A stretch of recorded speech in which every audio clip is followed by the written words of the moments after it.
Hello everyone, how are you all doing? First of all, I would like to wish you all a very happy new year.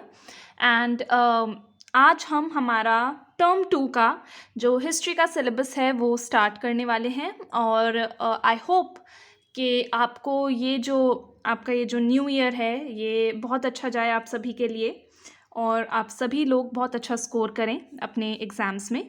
So, with this, we are starting off with our chapter number 9, which is Kings and Chronicles, जिसमें हम पढ़ने वाले हैं the Mughal courts.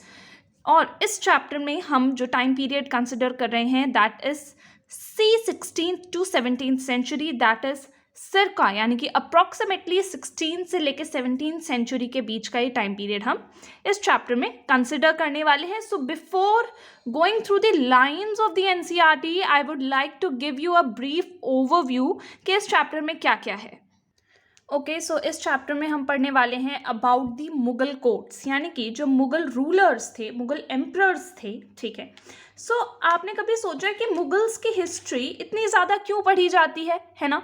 हम Mughals के बारे में बचपन से पढ़ते आए हैं. इनफैक्ट हमारे 6-7 क्लासेस से हमने मुगल्स के बारे में पढ़ा है.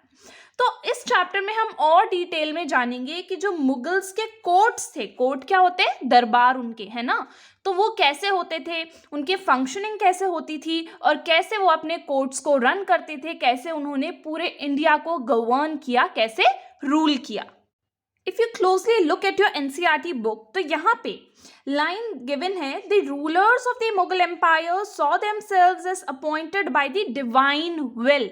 अब यहाँ पे इस डिवाइन विल वर्ड का मीनिंग क्या है. डिवाइन विल वर्ड का मीनिंग है गॉड, यानी कि जो मुगल्स थे वो ये मानते थे कि उन लोगों को गॉड ने भेजा है. किस लिए, ताकि वो इतने सारे लोगों पे एक हेट्रोजेनस पॉपुलेस, इस वर्ड का क्या मीनिंग है, हेट्रोजेनस मतलब मिक्स्ड, यानी कि इंडिया की अगर हम बात करें उस टाइम पे तो बहुत ज़्यादा डाइवर्सिटी थी, है ना. तो हेट्रोजेनस मतलब डाइवर्स पॉपुलेशन पे वो लोग रूल कर सके, पॉपुलेस मतलब पॉपुलेशन पे वो लोग रूल कर सके. तो ऐसा मुगल्स मानते थे कि through the will of God, will मतलब मर्जी, भगवान की मर्जी से वो लोग इस धरती पे आए हैं ताकि वो एक हेट्रोजेनस पॉपुलेस, एक डाइवर्स पॉपुलेशन के ऊपर रूल कर सके.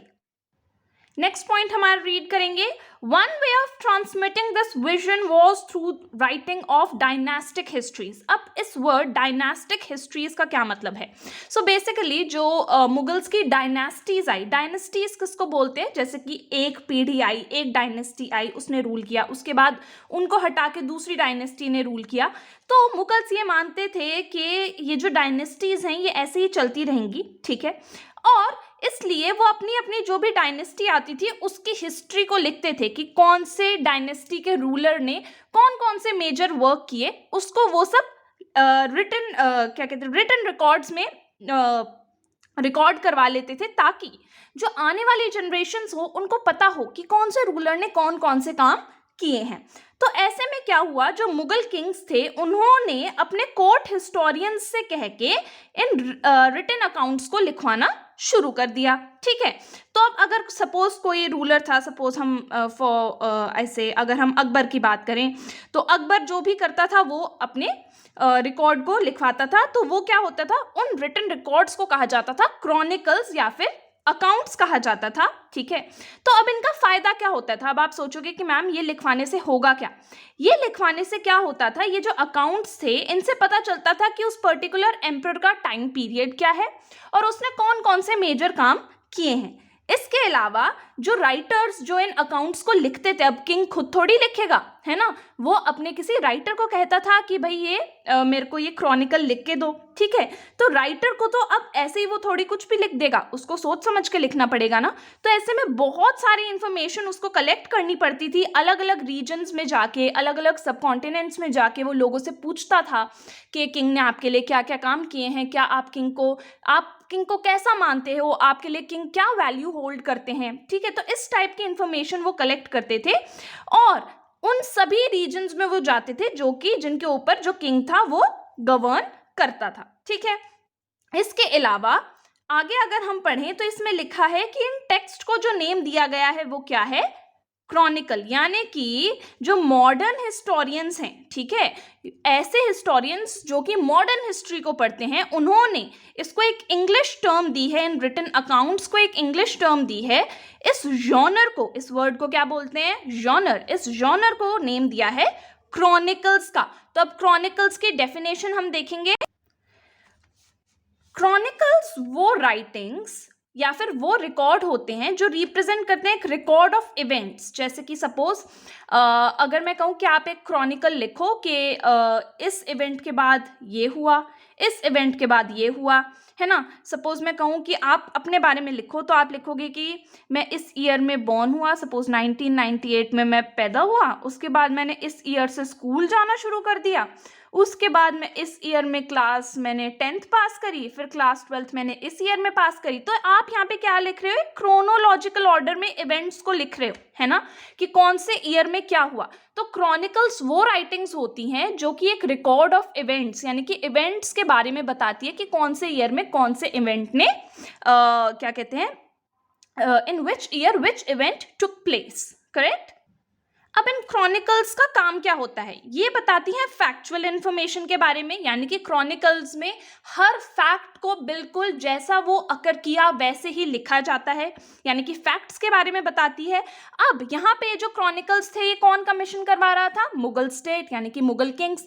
तो यहाँ पे किस चीज के फैक्ट्स बताए जा रहे थे? यहाँ पे मुगल स्टेट से रिलेटेड फैक्ट्स इन क्रॉनिकल्स में रिकॉर्ड करवाए गए। इसके अलावा ये जो क्रॉनिकल्स हैं, ये क्या करती हैं? ये बताने की कोशिश करती है कि कैसे जो मुगल रूलर्स थे वो अपने डोमेन को इम्पोज करना चाहते थे। बेसिकली कैसे जो मुगल रूलर्स थे वो अपने रूल को, अपने राज को, अपने शासन को लोगों पे इम्पोज करना चाहते थे। इसीलिए ये जो क्रॉनिकल्स हैं, इनसे हमें ग्लिम्प्स का क्या मतलब होता है? एक झलक मिलती है। किसकी झलक मिलती है? कि जो मुगल रूलर्स थे उनकी क्या आइडियोलॉजीज थी, उनकी क्या सोच थी, ठीक है, उनके क्या थॉट प्रोसेस था। इससे ये सब हमें बहुत कुछ, ये जो जितनी इंफॉर्मेशन है, ये हमें इतनी वैल्यूएबल इंफॉर्मेशन सिर्फ एक सोर्स से मिली है, जो कि है क्रॉनिकल्स, जो कि किसने कमीशन करवाए थे? मुगल स्टेट ने कमीशन करवाए थे। तो सिमिलर मैनर में आपको क्रॉनिकल्स से रिलेटेड नोट्स बनाने हैं। क्या? पहली बात तो ये राइटिंग्स होती हैं जो कि रिकॉर्ड के बारे में बताती हैं। रिकॉर्ड किस चीज़ को करती हैं? ये इवेंट्स को। किस मैनर में? एक क्रोनोलॉजिकल मैनर में। इसके अलावा ये हमें क्या देती हैं? ये हमें फैक्चुअल इंफॉर्मेशन देती हैं। इस चैप्टर में हमें किस चीज़ के बारे में फैक्ट्स पता चल रहे हैं? मुगल स्टेट के बारे में फैक्ट्स पता चल रहे हैं। ये इसके अलावा ये जो क्रॉनिकल्स हैं, ये क्या बताती हैं? ये सिंबलाइज करती हैं कि कैसे जो मुगल रूलर्स थे वो अपने शासन को इम्पोज करना चाहते थे और रूल करना चाहते थे over a large number of people. के मुगल रूलर्स अपने आप को इम्पोज कर रहे थे ओवर पीपल और वो रूल करना चाहते थे इतने सारे लोगों के ऊपर। इसके अलावा ये हमें क्या बताती हैं? ग्लिम्प्स देती हैं। ग्लिम्प्स मतलब एक झलक देती है। किसकी झलक देती है? आइडियोलॉजीज की। किसकी आइडियोलॉजीज की? मुगल रूलर्स की आइडियोलॉजीज की। आइडियोलॉजी में क्या आता है? उनका थॉट प्रोसेस आता है, ठीक है, उनकी रूलिंग आती है, उनके डिसीजंस आते हैं, ठीक है। तो इससे हमें क्या पता चलती है? किसी भी पर्सन की या किसी भी स्टेट की आइडियोलॉजी के बारे में हमें पता चलता है कि वो जो पर्टिकुलर स्टेट है, जैसे कि यहाँ मुगल स्टेट है, वो कैसे अपने लोगों को ट्रीट करती थी, क्या क्या उनके लिए वो डिसीजंस लेती थी, कैसा वो मानती थी अपने प्रजा को, प्रजा के लोगों को। तो ये जितनी भी वैल्यूएबल इंफॉर्मेशन है, ये हमें किससे मिली है? ये सब हमें क्रॉनिकल्स के थ्रू मिली है। तो इस पार्ट में मैंने जस्ट आपको एक इंट्रोडक्टरी पार्ट यहाँ पे इसका कराया है, that is the first page of this particular chapter, that is page number 224। तो यहाँ पे मैंने आपको ज़्यादा नहीं कराया है क्योंकि आई डोंट वांट कि आप एकदम से कंफ्यूज हो जाओ। स्लोली एंड स्टेडीली हम धीरे धीरे चैप्टर के टूवर्ड्स एडवांस करेंगे। नेक्स्ट पार्ट में मैं आपको पढ़ाऊंगी मुगल्स और उनके एम्पायर के बारे में, यानी कि मुगल्स का पूरा एम्पायर हम अच्छे से स्टडी करेंगे। आप मेरे को इस वीडियो का फीडबैक दे सकते हैं through the comments and I shall see you now in the next class. Till then take care, bye bye.